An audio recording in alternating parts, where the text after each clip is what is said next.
앞으로 4월 7일 이후에도 김종인 위원장이 이거 하는 거 보니까 예를 들어 안철수 후보가 되면은 분란이 이게 누구의 잘잘못을 떠나가지고 분란이 이제 있을 것 같다. 이건 그러니까 참 김종인 위원장이 대단한 게 저는 그런 거 좀 높이 평가하는 편인데 욕먹을 용기 있잖아요. 이철이의 정치쇼. 자, 오세훈 후보가 야권 단일 후보로 결정됐는데 두 분 다 예상했던 바죠?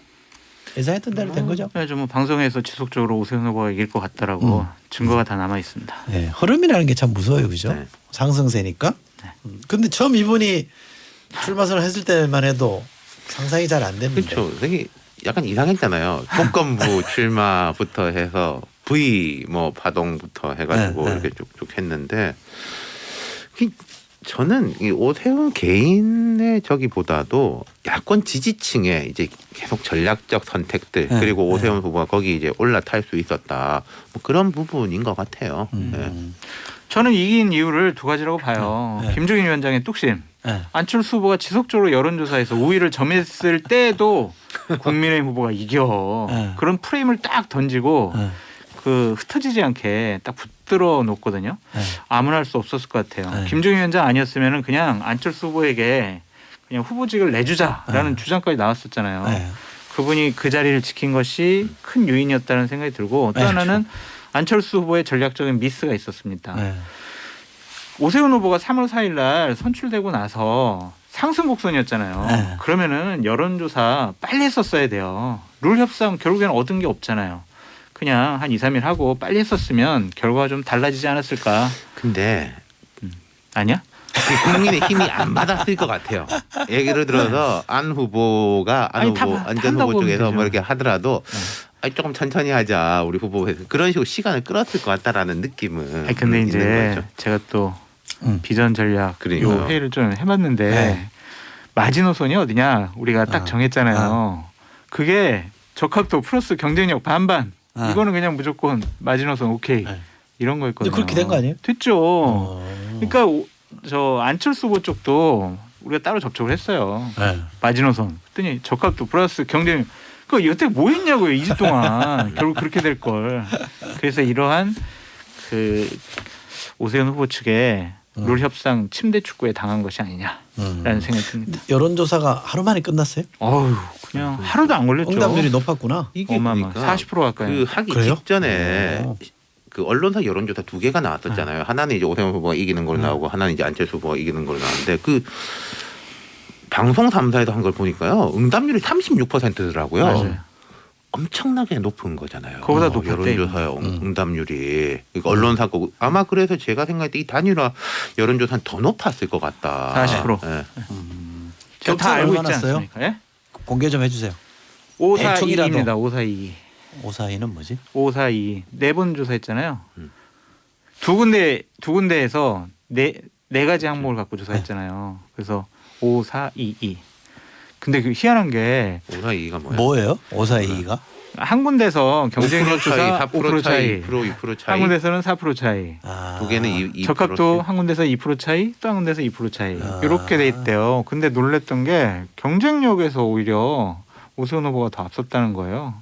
장애인들도 좀 결과 보고 놀랐다. 그러니까 전 마지막에 그 격차 포인트로 얘기하시는 그런 거구나. 이야기를 했는데 막판 가서는 뭐 경쟁력이고 적합도고라는 게 무의미해졌다. 무의미해졌어요. 유선 맞아요. 무선 뭐 이런 것도 무의미해졌던 맞아요. 것 같아요. 네.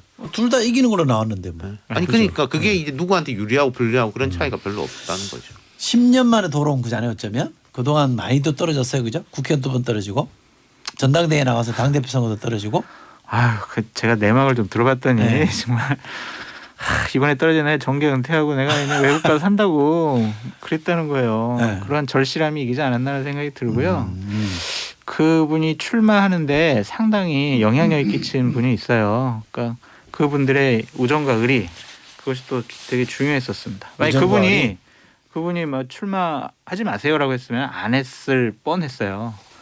그래서 그분의 공이 큰 것 같다는 생각이 그래요? 듭니다. 도박이었죠 사실은.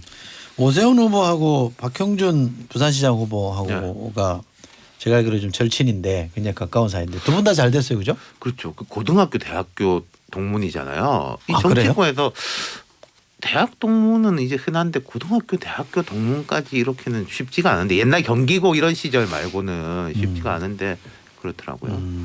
그러면 우리 실장님이 보기에 오세훈 후보가 예상을 뒤집고 네. 이기고 한 저력 승리는 뭐라고 보세요? 그러니까 아까 제가 말씀드린 그 오세훈 개인의 힘도 있지만은 보수 지지층, 야권 지지층의 이런 전략적 판단의 흐름들 중도화로 가야 된다라는 거. 그게 이제 당 내부 경선에서는 승인이었고 그 다음에 이제 저기 뭐냐 안철수 후보하고 이 경선 문제에 대해서는 안정감 둘 다 이길 것 같다면은 안정감이 있는 오세훈 후보가 낫겠다라는 식. 그리고 이게 그 앞으로 4월 7일 이후에도 김종인 위원장이 이거 하는 거 보니까 예를 들어 안철수 후보가 되면은 분란이 이게 누구의 잘잘못을 떠나가지고 분란이 이제 있을 것 같다. 이건 그러니까 참 김종인 위원장이 대단한 게 저는 그런 거 좀 높이 평가하는 편인데 욕먹을 용기 있잖아요. 그러니까 이게 사람이 뭐 막말 이상한 말 해가지고 욕 먹는 거 하고 이런 정치적 판단을 통해 가지고 욕 먹는 거 하고는 이게 대단히 다른 차이인데 김종인 위원장이 그 욕 먹을 용기가 발휘된 거 아니냐. 그렇다면 유권자들은 결국 불안해지고 이거는 지금 뭐 김종인이 뭐 너무 야박하다 이거 떠나가지고 분란 날 수 있겠다. 분란 나지 말자. 뭐 이런 식의 판단. 저도 2016년 총선 때 네. 그때는 이제 민주당의 비대위원장이었잖아요. 김정일 위원장이. 그때도 욕 먹을 용기. 제가 그때 전략기획 컷오프. 위원장이었거든요. 네. 총선 같이 치렀는데 대단해요. 그런 거는 뭐 네. 이른바 뚝심. 한번 본인이 옳다고 생각하면 거의 안 흔들리시는 분이에요. 그러니까 이번에 오세훈이 이긴 게 아니라 김종인 위원장이 이긴 거예요. 네. 제가 근데 그 막 비판하시던 분들이 약간 머쓱해졌어요. 옹색해졌죠. 이제 큰일 났어. 그분들 어떻게 하려고 그러는데 걱정돼요. 대기실에서 그 걱정하다 왔어요. 그나저나 강성 지지층의 목소리가 좀 약화된 거라. 그렇죠. 그죠? 워낙 지니까. 네, 그리고 이게 막판에 보면 이게 재밌는 게 아주 마지막 날에 안철수 후보는 뭐 태극기까지 포괄 뭐 이런 이야기를 하고 오세훈 후보는 좀 중도적인 이야기를 하고 그런 것도 있었죠. 네. 안철수 후보가 얘기했던 합당 카드는 득이에요, 독이에요. 저는 그냥 득도 아니고 아무것도 독도 아니었어? 아닌 성보수가 못 됐다? 예. 저는 한번 얘기했었는데 자살골, 패착이었다 그런 생각이 들어요. 그래요? 아니, 본인은 중도층 견인한다고 해놓고 왜 또 자기가 실컷 욕했던 국민의힘에 들어간다고 하냐고요. 이거 메시지가 일관되지가 않아요. 그냥 패착이죠. 그럼 이제 합당이 이루어지는 거예요? 저는 국민의당 안철수 후보 쪽은 좀 몸을 애달아 하고 국민의힘 쪽에서는 잠깐만 지금 우리 좀 생각 좀 해보자. 그렇게 될 것 같아요.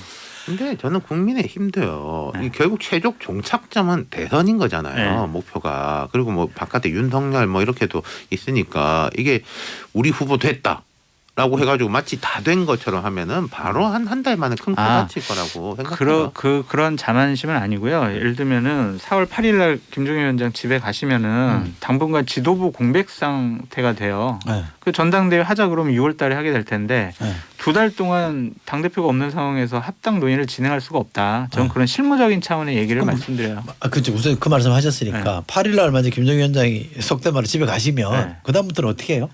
지도부는? 그냥 저 원내대표 권한대행, 당대표 비대위원장 권한대행이 되고 또 근데 바로 원내대표를 뽑아야 돼요. 그렇지 5월에 바뀌니까. 그래서 김기현 의원하고 뭐 권성동 의원, 유이동 의원 이렇게 출마하고 싶어 하는 것 같더라고요. 지금 그 여당도 그 일정이 마찬가지잖아요. 그러니까 이게 정치권은 뭐 국민들의 관심과 별개로 되게 바쁘게 계속 돌아가게 돼 있어요.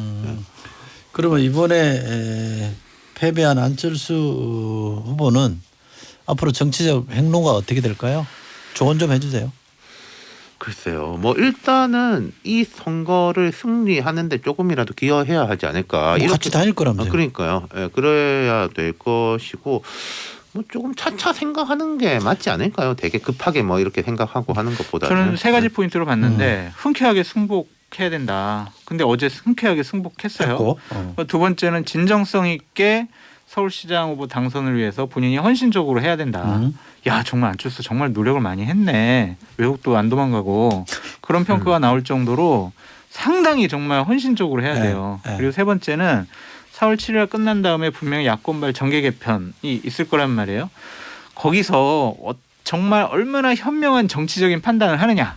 본인의 당 합당 문제를 포함해서 거기에 처신에 따라서 본인이 대선 후보의 길을 갈 수 있느냐 없느냐. 그런 판단이 될 것 같습니다. 대선 후보가 될 수도 있다. 대선 후보군은 될 수 있죠.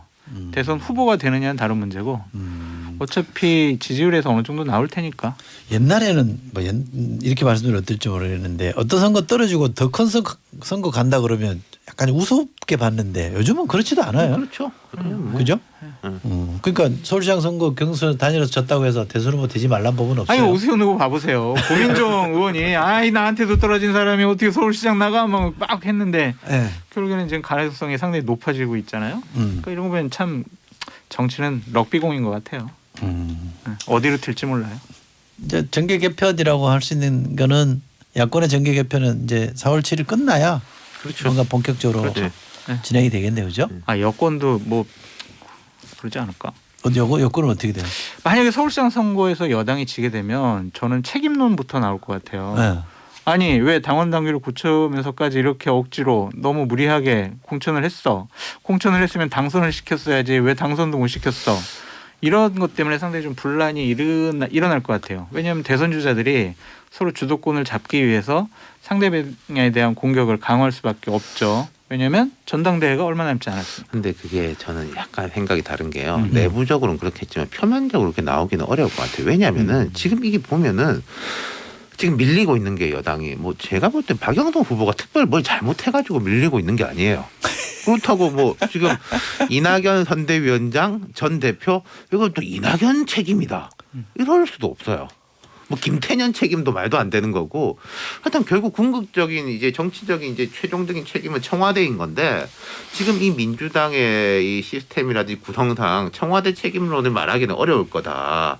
그러니까 좀 애매한 경쟁들이 벌어지고 또 이런 건 있을 수 있겠죠. 이재명에 대한 입장 같은 건 중요한 변수가 될 수 있겠죠. 그 제가 말한 분란은 좀 낮은 수준 차원의 분란부터 시작될 것 같아요. 뭔 말이냐면 아니 왜 갑자기 이해찬 대표 나와가지고 우리가 이기는 것 같다라고 다 이겼다라고 그런 얘기를 왜 했냐. 임종석 실장 같은 경우에는 나와서 왜 또 박원순 시장이 뭐 몹쓸 사람이냐. 청렴하다. 사람의 향기가 난다. 이런 얘기 왜 했느냐. 노영민 비서실장은 또 왜 다 이긴다. 바닥민 씨는 다르다. 이런 얘기 해가지고 왜 국민의 분노를 계속 나오게 했느냐. 그런 이제 분란부터 나올 것 같아요. 옛날에 공방. 그런 분들은 엑스맨이라고 그랬는데 계속, 요즘은 그런 편 잘 안 쓰다 그죠? 계속 나오면 그러니까 이런 것 같아요. 그러니까 실수 이제 실수를 줄이는 게 중요한데 저렇게 나오셔가지고 아니 아직도 반성을 안 하고 저런 식의 잘났다는 식으로 얘기를 해. 아 진짜 화나네. 이런 분노 투표가 더 강화될 거다. 지금은요. 제가 이제 컨설턴트의 입장에서 말씀드리면 여당이 이제 조금이라도 이길 가능성이 높이려면 그냥 지금처럼 네거티브 공격하지 마시고 죄송합니다. 잘못했습니다. 좀 낮은 자세로 울면서 다녀야 된다. 저도 아침에 누구랑 그런 이야기를 했는데 2014년 15년 경에 이제 한나라 그 당시에 이제 새누리당이죠. 새누리당이 선거 여러 번 하면서 다 무릎 꿇고 죄송했습니다. 맞아요. 세 번째는 안 먹히더라고요. 두 번은 먹혔어요. 그게 두 번은 세 번째는 안 먹혔는데 지금도 저도 약간 민주당이 그때를 벤치마킹 해야 될 때가 낮은 아닌가. 예. 그런 차원에서 노영민 비서실장의 오늘 인터뷰는 아주 안 좋은 것 같아요. 안 좋은 것 같아요. 야당 입장에서야 뭐 고맙죠. 뭐. 아니 고맙다고 또 제가 얘기하면 또 너는 뭐 또 뭐 아 유튜브 댓글 보세요. 제육밖에 안 써 있어요. 너무 그런데 괴념치 마시고요. 네. 윤 총장은 등판할 이유가 없겠네요, 그죠? 이번에? 그렇죠. 지금 정도의 분위기라면은 뭐 특별히 할 게 없고 뭐 만약에 한다면은 뭐 지금 또 이제 검찰 법무부 쪽이 또 시끌시끌하니까 뭐 그런 데 대해 가지고 한마디 할 수 있지 않을까. 제가 또 저 우리 정치쇼에 출연하는 또 윤 총장 측근과의 측근 있잖아요. 네. 그 사람하고 어제 만나서 저녁을 먹었는데 네. 지금 맞아요. 뭔가 할 것 같대요.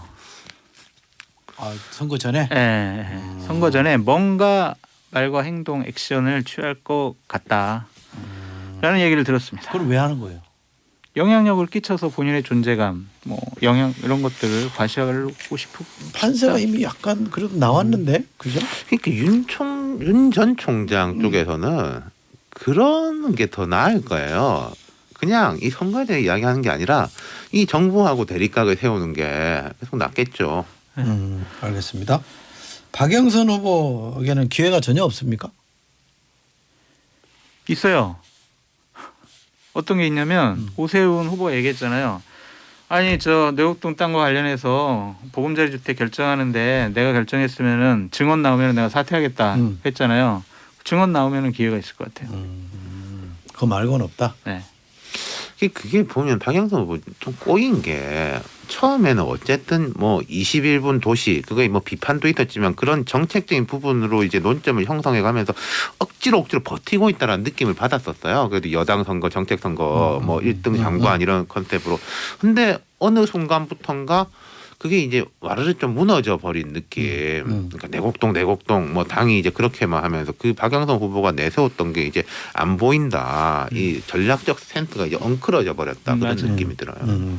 지금은 약간 또 수정해서 그렇죠. 다시 이제 좀 그런 쪽으로 포지티브한 쪽으로 가려고 하는 것 같은데, 근데 이 민주당이 워낙에 거대 정당이고 크지 않습니까? 그러니까 이 항공모함이 방향을 한번 잡으면은 그 방향을 또 바꾸기도 시간이 꽤 걸리는데 지금 이제 우리가 사전 투표 생각하면 한 열흘 남았나요?